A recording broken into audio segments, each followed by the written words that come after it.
aujourd'hui, retour sur Unlucky Loop et sa poursuite old school et super cheap. Ce qu'il faut savoir, c'est qu'au départ, le film ne devait pas du tout en être un. Je voulais juste faire un test avec la Blackmagic Cinema Camera 6K Pro, parce que c'est long.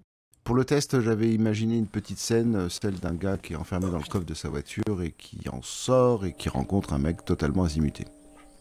De fil en aiguille, on a quand même imaginé une petite poursuite. Alors pour le coup, donc on n'avait absolument rien préparé. On a tourné ça avec les moyens du bord, c'est-à-dire un pauvre fond vert juste assez grand pour isoler l'acteur. Et puis j'avais au fond de mon jardin un vieux tape-cul, alors vraiment vieux, pour simuler les scènes où les comédiens sont en suspension sur leur balai mécanique. Alors après un tournage roots, fort sympathique mais quand même roots, place à la post-production.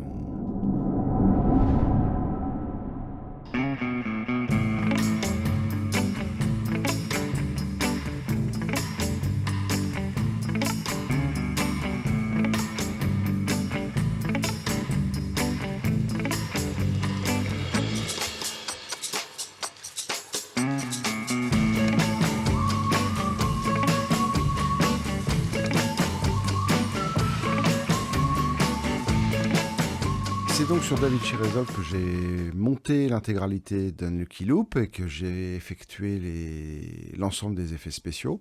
Bon là vous êtes sur la partie montage, rien de spécifique ou rien de bien différent de ce qu'on trouve sur Premiere ou Final Cut Pro. Donc la partie qui nous intéresse là pour cette petite poursuite, c'est la partie fusion, donc nous allons nous y rendre de suite. Le module fusion qui est un module un peu déroutant quand on ne connaît pas, puisque on ne fonctionne pas par calque, superposition de calque, mais par nœud. Alors très brièvement, vous voyez donc à gauche la fenêtre source, donc c'est le rush original, on reconnaît bien le tape-cul et le petit fond vert dont je parlais tout à l'heure.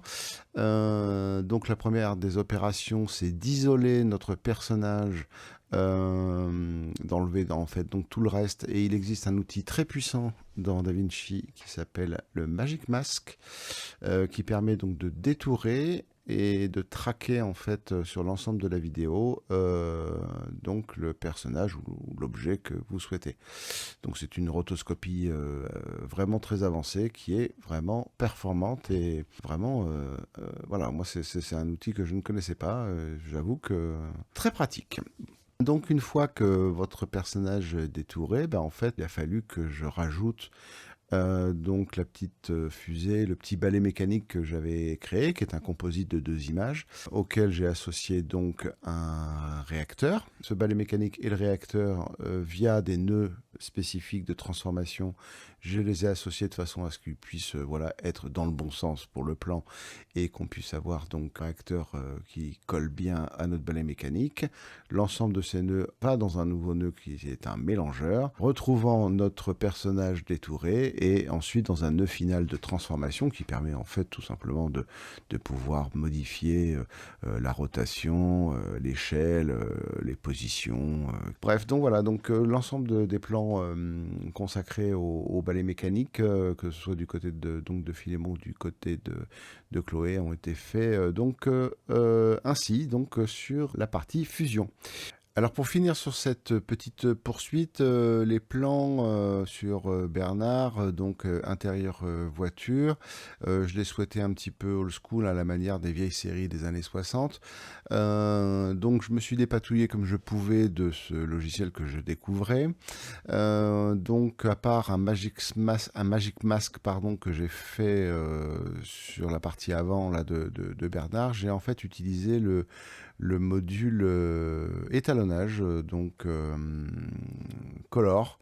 Là, vous voyez que c'est tout de suite un petit peu alambiqué. En gros, j'ai des masques pour chaque partie de vert, parce que le fond vert n'a pas... J'ai pas réussi à l'enlever de manière très très propre parce qu'il était sous-éclairé, et ça c'est toujours un problème avec le fond vert. Comme je le répète, le film a été tourné largement à l'arrache et pas assez préparé pour qu'on puisse avoir un fond vert de qualité. Donc il a fallu que je fasse à la main donc le détourage de chaque partie extérieure à la voiture. Puis donc une fois que l'ensemble des masques avait été réalisé, j'ai réalisé donc un nouveau masque magique sur le personnage de Bernard, de façon à le dissocier du plan d'origine et à le remettre au plan final. Ça a été un peu laborieux, c'était un peu compliqué parce que je prenais en main ce logiciel. Aujourd'hui, j'ai monté 2 autres films sur DaVinci et j'avoue que je suis nettement plus à l'aise sur le sujet, mais on en reparlera plus tard. C'est terminé pour cette petite vidéo, une première pour moi. Hein, alors c'est pas vraiment un tuto, c'est pas un making of vraiment. Enfin voilà, c'est peut-être un entre-deux, je ne sais pas trop. J'espère que cela vous aura plu. Hein. Si c'est le cas, vous savez ce qu'il vous reste à faire. Hein. On like, on commente, on fait tout ça, tout ça. Et puis je vous dis à une prochaine vidéo. Ciao, ciao!